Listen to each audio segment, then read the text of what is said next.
I became mayor in 2016, and because of a deal done by a guy called George Osborne and another guy called Boris Johnson, they removed the operating grant from London, so we get zero money from the government to run public transport. Countries like Germany are providing support to their cities, giving them money to reduce public transport fares. We've had no support from the government, in fact taking money away from London.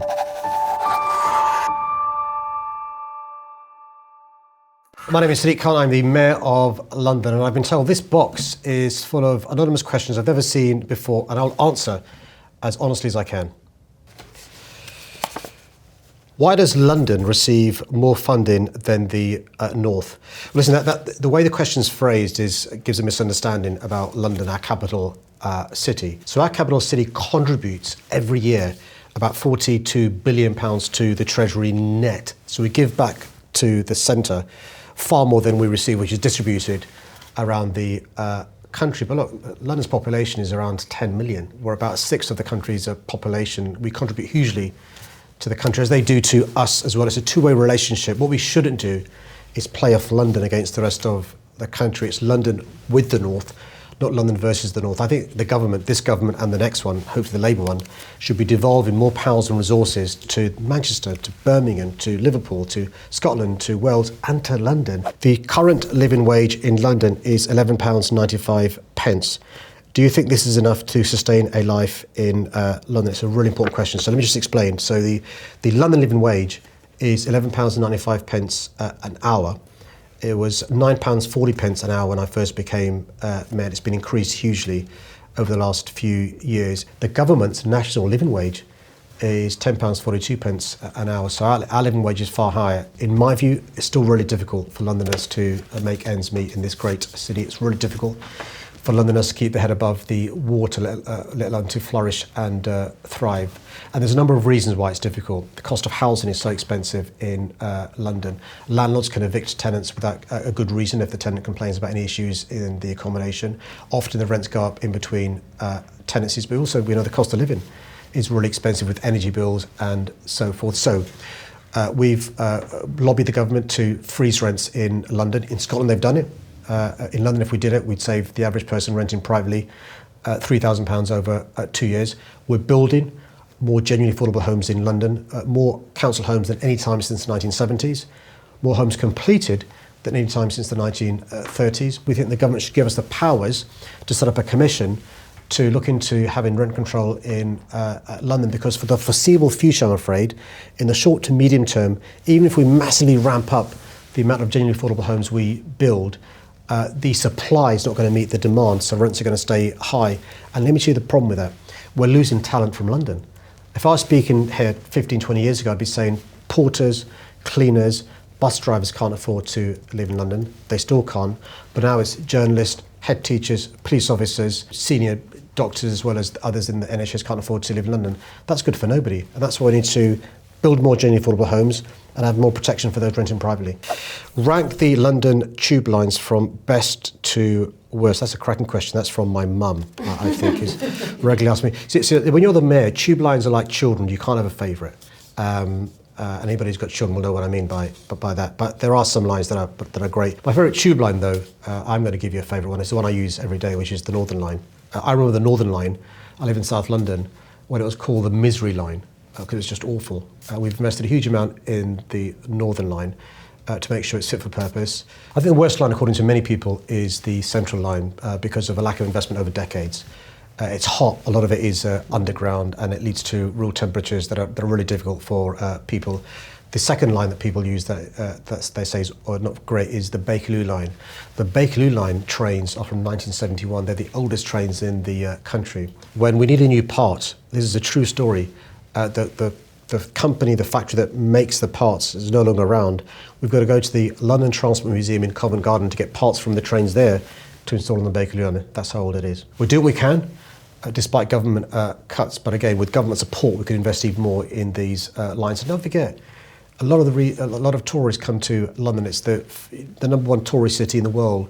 We don't want them to leave with a bad impression by lack of investment in our capital city. You pointed out Cressida, I think it should be Cressida Dick's failings, but what's next for the Met Police? So Sadiq was the former commissioner of the Met Police Service, and it gives me no pleasure in saying so, but I lost confidence in her because it's clear to me that there are systemic cultural issues in the Met Police Service, actually across police in the country. So we've now got a new commissioner, Mark Rowley, who has my full support, as does his deputy, Dame Lynn Owens.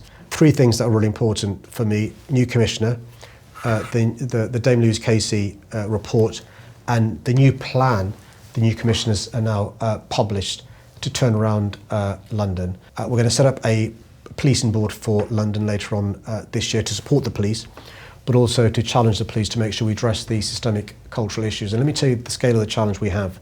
Dame Louise Casey found, and I completely accept her findings, that the police service is institutionally racist, institutionally misogynistic, and institutionally homophobic. It's not a few rotten apples. This is about changing the systems and cultures in the police service, making sure it's far more difficult for people to join the police service if they're not fit for purpose, far more easier to get rid of officers who shouldn't be police officers, changing the culture in the police service so it's anti-racist, anti-misogynistic, anti-homophobic. We need to win back trust and confidence of Londoners. It's really important. I think we're going in the right direction, but I think the new commissioner deserves time. He has said he thinks he needs 2 years. I think we should give him 2 years. I'm afraid walking home at night, what steps are you taking to ensure the safety of women in London? It's a really important question because unfortunately it's just a reality, I'm afraid, in this country. Across this country, every 3 days, a woman is killed at the hands of a man. Every 3 days, one woman loses her life. And so I completely understand the concern that women and girls have. I'm also fully aware, and I say this with humility, that my experiences as a man are very, very different. The experiences of women and girls. I don't need to impose a curfew at time I get home. I don't need to wear trainers so I can run fast if I'm being followed. I don't carry keys in my fist so I can use it as a weapon if I need to. So there's a lot of things we're doing to address this issue. We've actually recently launched a campaign around this issue because I think, yes, there are criminal justice solutions. It's really important we have more police. It's really important that the courts are more effective. It's really important that convictions, for example, for rape are far higher than they currently are. So there's that angle, really important.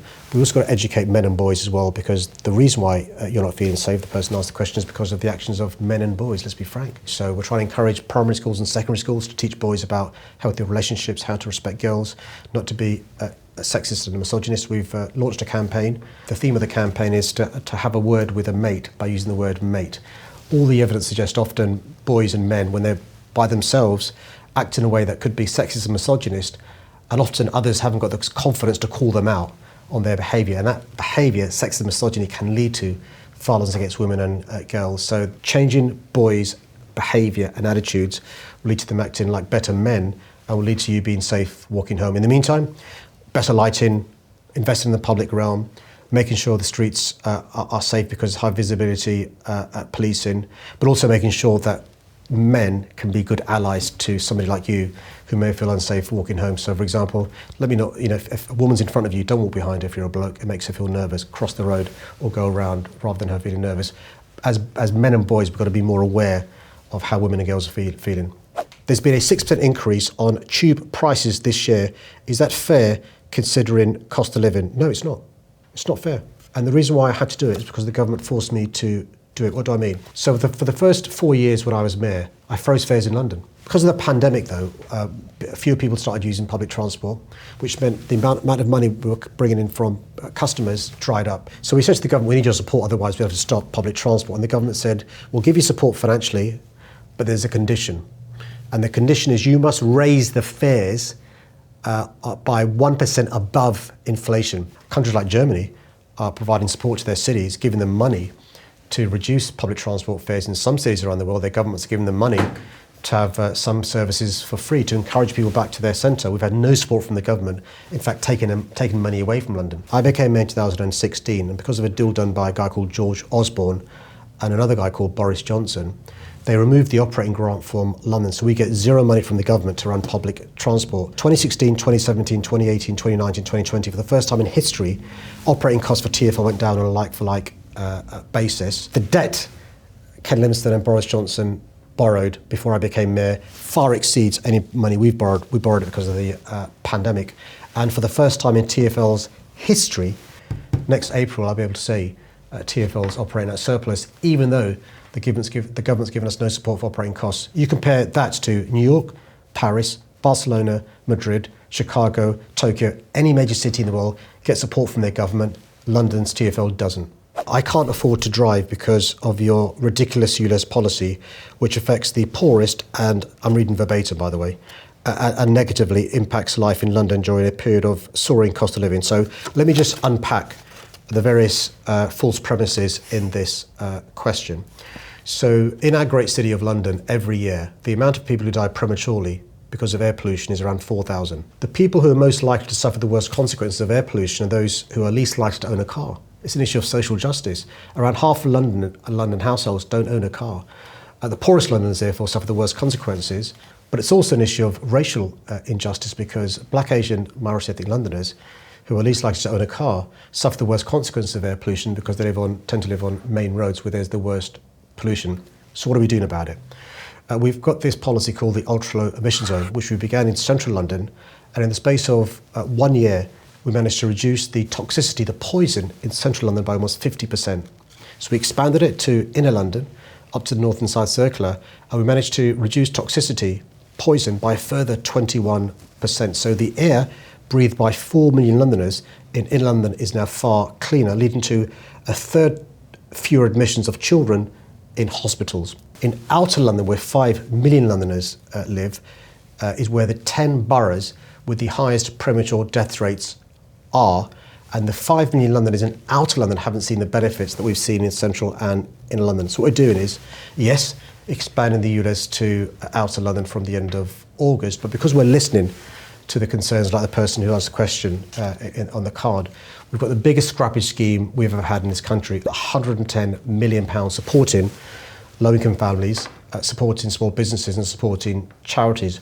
When I first launched this policy, only 39% of vehicles were compliant.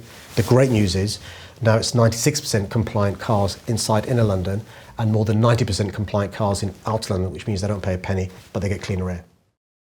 From basic stuff like lack of PPE to not ordering the face mask to not making face masks compulsory early enough, had the government acted sooner and acted in a different way, I think fewer lives would have been lost.